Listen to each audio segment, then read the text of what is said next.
My name's Caroline O'Connor. I study IMI Level 3 Light Maintenance and Repair at Ayrshire College. I enjoy pretty much all aspects of the motor trade and the mechanical side, everything from your suspension setups through to the timing belts, the diagnostics, finding faults, tracing them back to repair them.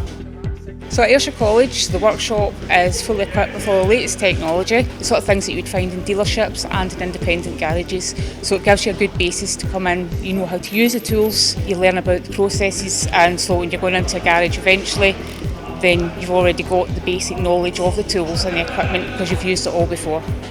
So once I finish my level 3 here this year, my real passion would be to work on retro and classic cars.